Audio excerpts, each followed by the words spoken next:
Hey guys, welcome back to my channel. Today we're going to talk about a topic very important, very close, very dear to my heart. Daylight savings time. I know that's not what you guys were expecting, but it's that time of year again, so let's get into this. Also, just heads up, disclaimer right here, right now, for the purpose of my sanity, I'm going to be referring to daylight savings time as DST. Because we all love acronyms. Yes, beautiful. And I'm going to talk about its effects in America, even though it's, used and supported in a bunch of other countries around the world. But I live in America. So we're going to do America. There we go. So, let's get started. I know everyone sees DST as just like something we do twice a year. It's annoying. We change the clock back. We change the clock forward. We lose an hour. We get an hour of sleep. That's it, right? No, honey. No. I honestly, after I've done research about DST, I think people are really misjudging it for what it really is, what it's supposed to do, what it does do. So, yeah, we're going to get into that. Hopefully I can sway you a little bit. Yeah. And change your opinion.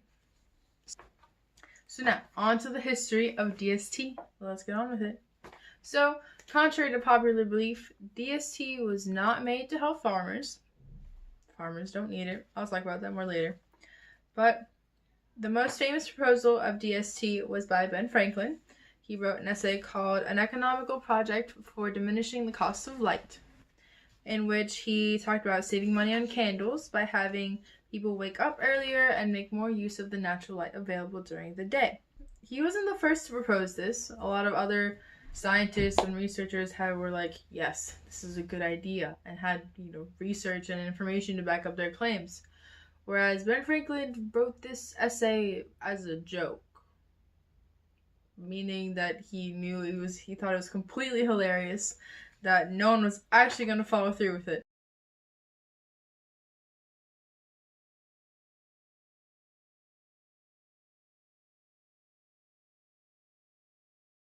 DST has had a rough life since its creation, but I like to think of it as a superhero, kind of, with a tragic backstory, and then prevails in the end. So, in the beginning, the 1860s, the first implementation of DST was a mess. Horrible.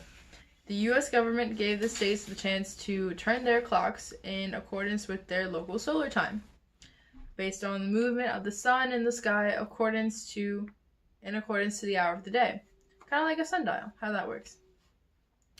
So this ended up with each state having at least 12 different time zones. 12. We have 4 today. Just keep that in mind. 12 per state. So it's like what that would be like now. It's like, you're going to go see your friend, chill, have a good time, and you show up, and you're at the restaurant or whatever, and they show up an hour late because of the time difference. No thanks.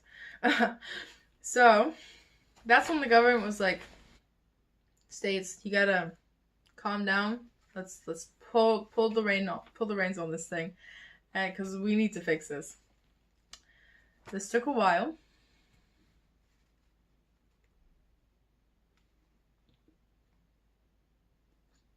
"2,000 years later."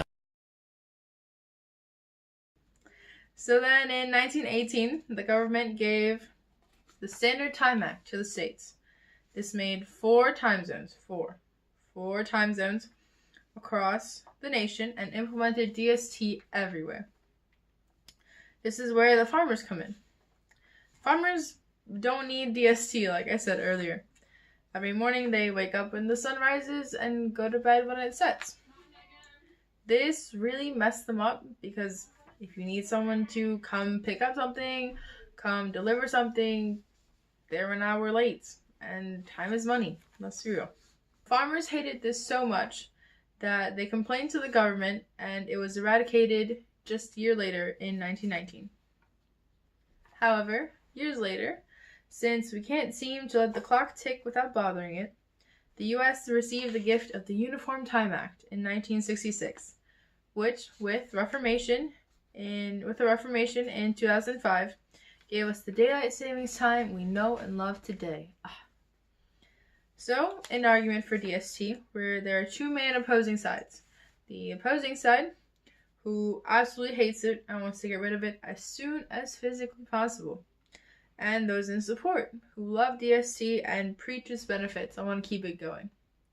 So, before we continue, we're going to start with the opposing side first. Then we're going to go to the supporting side and see what you think at the end. There's this really cool quote by Martin Heidegger. Heidegger. That's how you say it. He's a German philosopher, and the quote says, "What primarily the clock does is to determine the specific fixing of the now." Whoever said yes to the implementation of DST did not have his words in mind.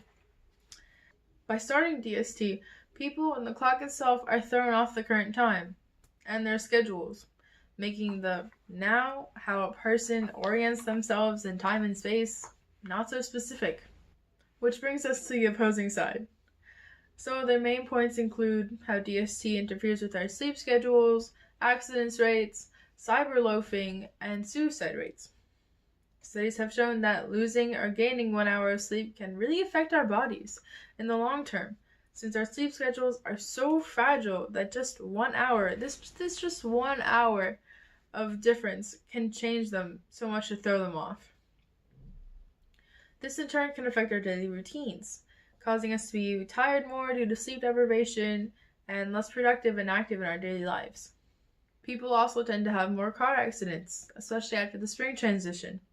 This is because of the lack of ambient light when most people are commuting to work, impairing their visibility while driving. Also, the awareness needed to drive safely is also a behavior that is affected by sleep deprivation. Productivity in the workplace is also affected since fatigue can lead to people aimlessly surfing the internet instead of doing their work. Like when you go down that YouTube hole the night before that big test. Because we've all done that, right? And the last point I'm going to bring up with the opposing side is the effect of transitions on suicide rates. The effects of DST on memory and mood of individuals, along with the changes in light, especially during the fall transition where the sun sets early in the day, can make people with depression and seasonal affective disorder, or SAD, more susceptible to depressive episodes, making them more likely to commit suicide as opposed to during standard time. Despite all of this dark information, DST does have a bright side. So, we'll get on to that. Now, we're going to talk about the supporting side of DST, those who talk about its positive effects on mental and physical health, energy consumption, and robbery rates. Studies have shown that DST reduces energy consumptions in the morning during the fall transitions and in the evenings during the spring transition. This is because sunlight is being used for lighting as opposed to electrical lights during those hours. This supports the long-held view that DST helps prevent energy usage during the day. This increase in natural daylight helps to increase the absorption of vitamin D in the body also, which can help to decrease the chance of depression in individuals. The sunlight also spurs people to get outside, get moving, and socialize with their friends, all of which are shown to improve mental health. This in turn helps individuals with SAD and depression, since light therapy is a common treatment for these symptoms. The added sunlight during the day keeps the robbers away, since they don't want to be caught in broad daylight.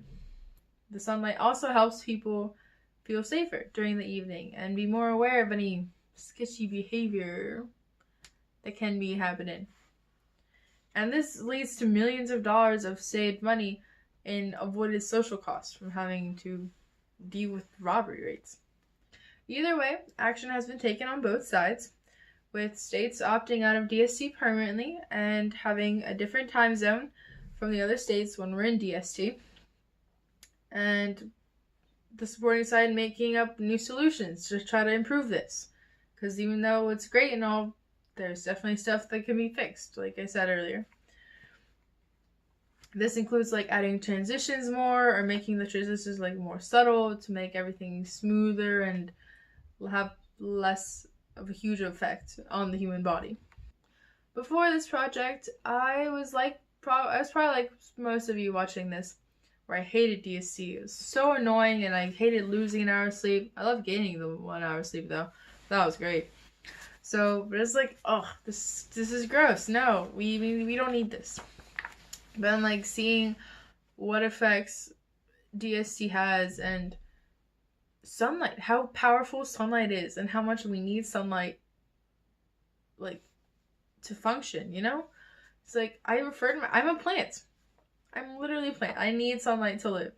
So it was interesting because now I have a better knowledge, not only, but a better appreciation for DST. I'm like, I see you. I like you. You're nice. Keep going.